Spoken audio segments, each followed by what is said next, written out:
Oh, don't worry. Just like I promised you, I'm only having one drink.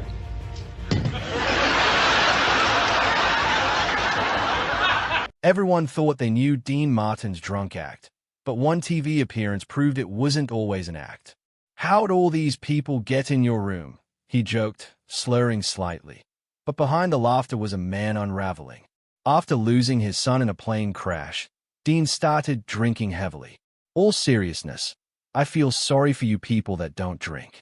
I mean it, 'cause when you wake up in the morning, that's as good as you're going to feel all day." During this particular live show, he could barely stand. His famous charm turned into raw desperation. The producers wanted to cut to commercial, but Dean kept going. Tell us what we don't know about Dean Martin. Let's see. What you maybe didn't know about him is that, that drinking bit, was just a gimmick. What he said next left the audience in stunned silence. The smooth crooner was gone, replaced by a broken man using alcohol to numb unbearable pain. It was television's most heartbreaking moment. Dino Paul Crosetti came into the world on June 7, 1917, in a two-room apartment above a shoemaker shop in Steubenville, Ohio. His parents, Gaetano and Angela, were Italian immigrants trying to survive on barely anything. Gaetano worked 12-hour days as a barber for just $18 a week, while Angela scrubbed floors and took in laundry just to keep them from being thrown out. There was no running water inside. They shared a toilet in the backyard with 3 other families. The only food they had was bread, pasta, and whatever vegetables they could grow. Dino didn't speak a word of English until he was 5. Kids at Grant Elementary mocked his accent, and his older brother had to come to class with him just to translate. Even then, Dino felt like he didn't belong. By 13, he couldn't take school anymore. He left 10th grade and told his mother he needed to bring home real money. He started delivering bootleg whiskey at night across the Ohio River for 50 cents a day. By 14, he was running numbers for local bookies, collecting bets from steel mill workers who gambled their entire paychecks. He shined shoes at the country club, stocked shelves, pumped gas, and delivered newspapers before sunrise. At 15, he lied about his age to work night shifts at the steel mill for $1.25 an hour. Every job was about survival. The work was hard, the pay was low, the exhaustion was deep. That's why he later said easy does it became his way of life, because he had already lived the hard way. He also started fighting. At 15, he called himself Kid Crochet and stepped into underground boxing clubs across the Ohio Valley. Between 1932 and 1936, he fought 36 matches, winning 25 and losing 11. One punch broke his nose and left it crooked for life. He couldn't afford hand wraps, so he fought bare-knuckled. His knuckles shattered and never healed right. In one match, a hook split his lip open. The scar never faded. He even lost feeling in parts of his mouth, which gave him that half-smile people would later call charming. He joked about his record, saying, "I won all but 11. But every fight left something broken." In 1936, during a brutal match at Steubenville Memorial Auditorium, 19-year-old Dino got hit with a rabbit punch to the temple and collapsed face first. He stopped breathing. It took 5 minutes to bring him back. When he woke up, he was vomiting blood and couldn't remember his own name. He spent 3 days in the hospital with a concussion so bad the doctor warned him that one more blow to the head might kill him. The hospital bill was $470, and his family couldn't pay it. That was it for him. No more boxing. From that day on, he focused on singing. By 1934, at just 17, he was singing at shady clubs in Steubenville while dealing blackjack in the back rooms. The crowds liked him. He copied Harry Mills from the Mills Brothers and got paid in tips. Then came a real gig. In 1935, bandleader Ernie McKee hired him for $75 a week, a huge sum during the Depression. He sang at the Walker House, at the Rex Cigar Store, and anywhere they'd let him croon. He kept the style smooth and calm. It was the opposite of everything he had been through, and it worked. He also had a job no one really talked about. At 17, he worked as a croupier at the Rex Cigar Store, which was really just a front for an illegal casino run by the Scholar crime family. He worked the roulette wheel from 8 p.m. to 4 a.m., earning $30 a week in tips, 3 times what he made at the mill. When gamblers lost, he'd sing to calm them down. When mob guys got angry, he stayed cool. Federal agents raided the place twice. He escaped through the back alley both times. On slow nights, he'd sing with dance bands under the name Dino Martini. The mix of charm and danger stayed with him forever. In 1938, broke and living in a grimy New York apartment with fellow singer Sonny King, the two came up with a wild idea. They held bare-knuckle boxing matches in their living room, charging 50 cents per person. People packed in to watch them fight until one of them fell.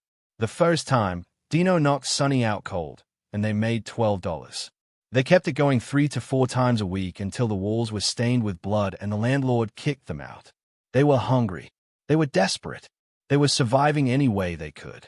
In 1940, a big change came.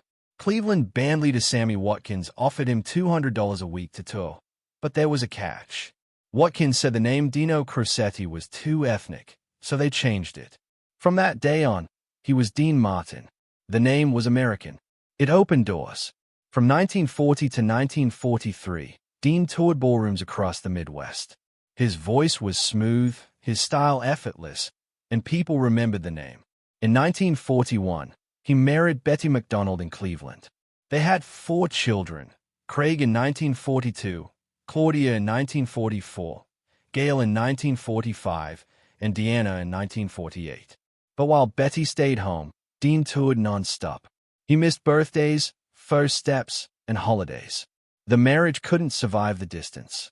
They divorced in 1949, just before Dean's world exploded. In 1942, his past almost came back to crush him. Police raided a gambling joint in Cleveland and arrested him with a group of dealers and performers. He was facing serious charges, but a few days later, the case was quietly dropped. Some say his old bootlegging connections helped. Dean didn't hide the arrest. He leaned into it. He used it to build a mystique, the crooner with a shady past, the smooth guy who'd seen the dark side and smiled. Anyway, in 1943, he was drafted into the Army but lasted only 14 months before getting medically discharged for a hernia. That twist of fate changed everything. While other men went off to war, Dean stayed behind and became a star. He started performing at the Rio Bamba Room in New York for $500 a night. He got his own radio show in 1944, songs by Dean Martin on WNYO. And in 1946, Diamond Records gave him a recording contract. The singles didn't become hits, but his voice reached thousands, and that set up the moment that would change comedy forever. On July 25, 1946, Dean Martin and Jerry Lewis stepped on stage together at the 500 Club in Atlantic City. A canceled act had left a hole in the schedule. Dean was making $150 a week, Jerry about the same. They decided to improvise. Dean sang. Jerry made faces. The crowd lost it. Within days, they were earning $1,000 a week. By September, it was $5,000 at the Copacabana. Hollywood called, NBC called, Paramount offered them $50,000 per film. In 1949, My Friend Irma hit theaters and made $3 million. They weren't even the leads, but they stole the whole movie. From 1949 to 1956, Martin and Lewis made 16 films, earning Paramount over $50 million. Every release was a hit. Their live shows sold out. At the Paramount Theater in New York, 4,000 fans stood outside waiting to get in. Dean made people laugh. He sang That's a Murray in the Caddy, and it hit number 2 on the Billboard charts for 10 weeks in 1953. 2 million copies sold. He earned his first gold record at 36. That song became his signature. But something cracked. Jerry got bigger, louder, more controlling. Dean started feeling like a sidekick. By 1952, they were earning over $1 million each per year. Their variety show, the Colgate Comedy Hour, made $40,000 an episode, but the tension grew. During one show in Las Vegas in 1954, Jerry accused Dean of stealing attention. Dean walked away. Jerry grabbed his shoulder and punched him in the mouth. Dean needed stitches. They still performed the next night. By 1956, it was over. On July 24th, they told the world they were splitting. Their last film, Hollywood or Bust, made $3 million. Then they were gone, The team that had ruled comedy for a decade vanished in one quiet press release. When Dean Martin walked away from Jerry Lewis in 1956, most people thought he was finished. For 10 years, he had been the laid-back straight man to Jerry's chaos. Their split was loud, messy, and public, and everyone assumed Jerry would rise while Dean faded. But Dean didn't fade. Just months before the breakup, he quietly recorded a song at Capitol Records called Memories Are Made of This. It had backing vocals from the Easy Riders and was wrapped in a smooth charm only Dean could deliver. The single hit #1 in January 1955 and stayed there for 5 straight weeks. By the end of the year, it had sold over 3 million copies. Dean made $100,000 in royalties from that one song alone, enough to buy his freedom and prove he didn't need comedy to succeed. He kept building. In 1954, Sway showed he could bring a Latin rhythm into his lazy drawl and still land in the top 10. Then came Inamorata in 1955, reaching #8. He wasn't belting like Sinatra or crooning like Crosby. He was doing something softer. By 1957, his album Dream with Dean sealed the deal. It sold over 500,000 copies.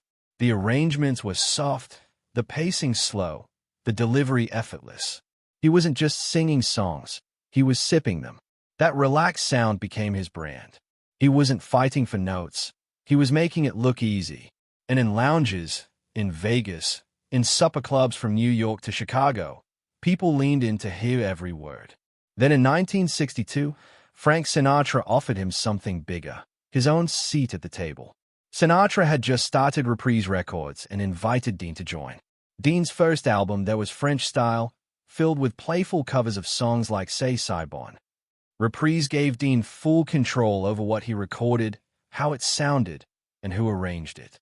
By 1965, he had over 40 albums and 20 top 40 singles. His deal with Reprise was worth $1 million over 5 years. The money was big, but the freedom was bigger. He wasn't Sinatra's backup, he was his own man. In 1957, Dean headlined the Copacabana in New York and made $10,000 a week. That was more than Sinatra. That was more than almost anyone. And yet every night he had to sing That's Amore. It was the song everyone knew him for. It paid him up to $50,000 per show when he included it. But he hated it.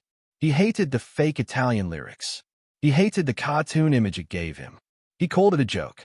But he sang it anyway, over 1,000 times, because that song paid for everything. For the golf, for the houses, for the life where he could choose the songs he actually loved. In August 1964, when Beatlemania was at its peak, Dean did something unthinkable. Everybody Loves Somebody knocked A Hard Day's Night off the #1 spot. He only held it for a week, but that week was everything. The Beatles had ruled the charts for 5 weeks straight. No one saw it coming. Dean recorded the song with the Ken Lane Trio, and it sold over 1 million copies. It gave him his first gold record. When people asked him how it felt to beat the Beatles, Dean just smiled and said, they just took a coffee break. But the cool couldn't hide everything. In 1958, the IRS came knocking. Dean had hidden about $250,000 in foreign royalties and Swiss accounts. He got hit with a $100,000 fine, plus back taxes and penalties. The headlines weren't kind, but Dean didn't panic. He launched Dino brand cigarettes in 1959. The packaging had his silhouette. They were marketed as premium smokes, tapping into the very image that got him in trouble. He took the scandal and made it into a brand. Only Dean could do that. Then came the acting. In 1959, Howard Hawks cast him in Rio Bravo as Dude, a broken-down drunk deputy trying to climb out of a bottle. It was the first time Dean wasn't playing a singer or a joke. He filmed it in old Tucson studios on scaled-down sets. He sweated, he trembled, he bled, and critics finally took him seriously. The British Film Institute called it the moment Dean Martin stopped being cool and started being human. The film was so good it was preserved by the National Film Registry in 2014. Then came Ocean's 11 in 1960. It was shot at night in Las Vegas. During the day, Dean and the Rat Pack performed 2 shows. Then after midnight, they filmed. No one slept. They ad-libbed entire scenes. Shirley MacLaine even stole one of Dean's nightclub lines for a drunken punchline. The whole thing felt like a party caught on camera. Over at the Sands Hotel, they were making history. It was called the Summit. For 3 weeks in January 1960, they packed the Copa room with 34,000 people.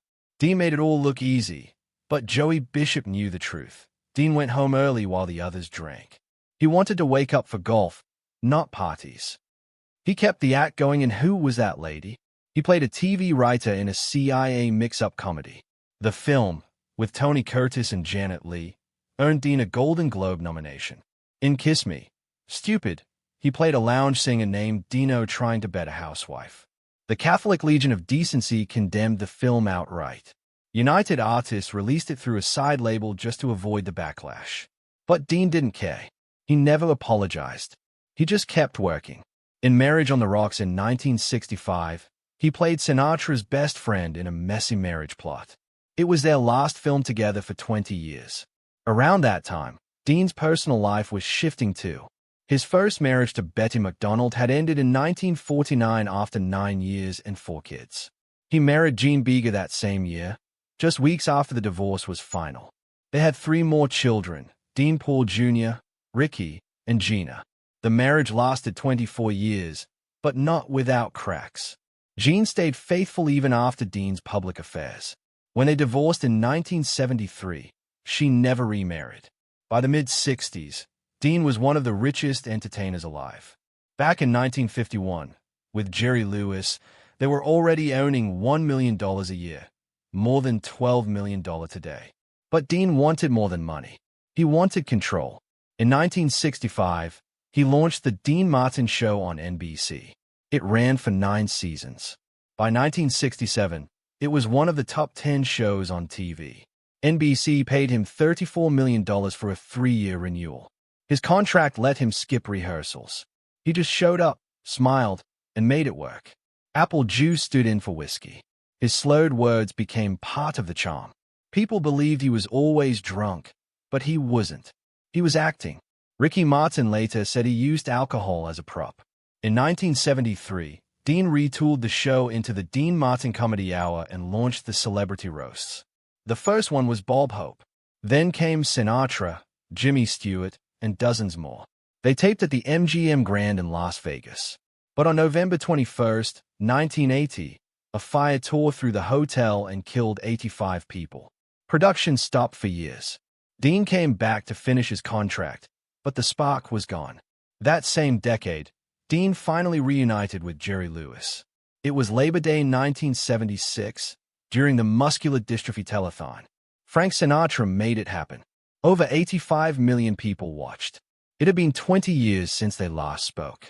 Jerry cried. Dean smiled. Backstage, they talked quietly.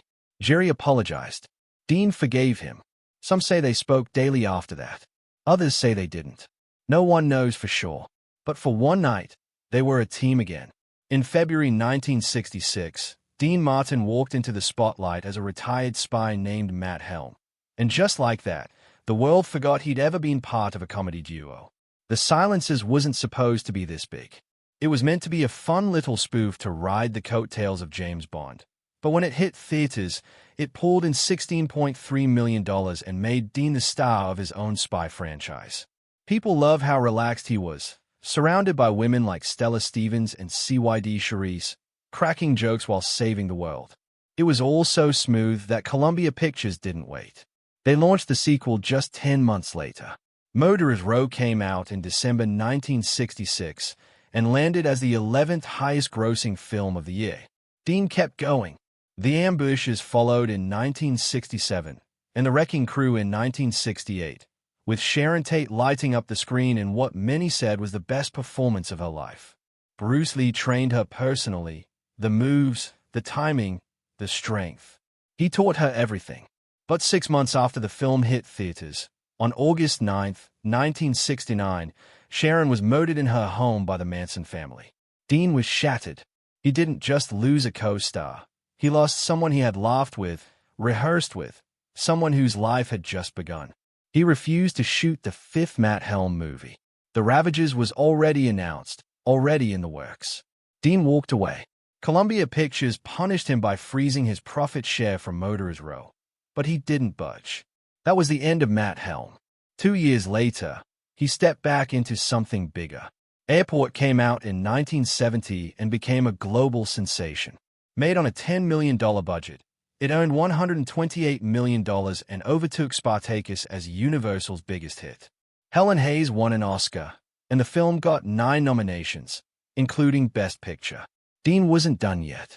In 1971, he starred in Something Big, playing a reckless outlaw who kidnaps a woman just to trade her for a Gatling gun.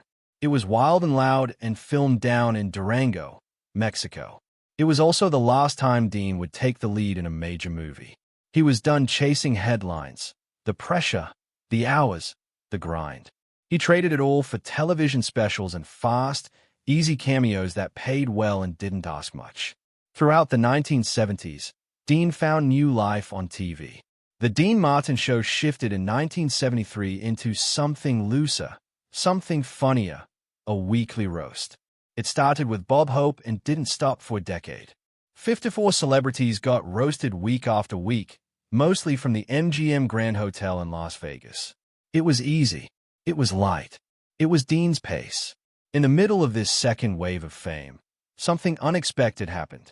On April 25, 1973, right after divorcing Gene Beager, Dean married Catherine Horn. She was 23. He was 57. They met through a friend at a Beverly Hills hair salon. The wedding was held in Dean's Bel Air home and later moved to the Beverly Hills Hotel. He adopted her daughter, Sasha, and tried to make it work, but it lasted only 3 years.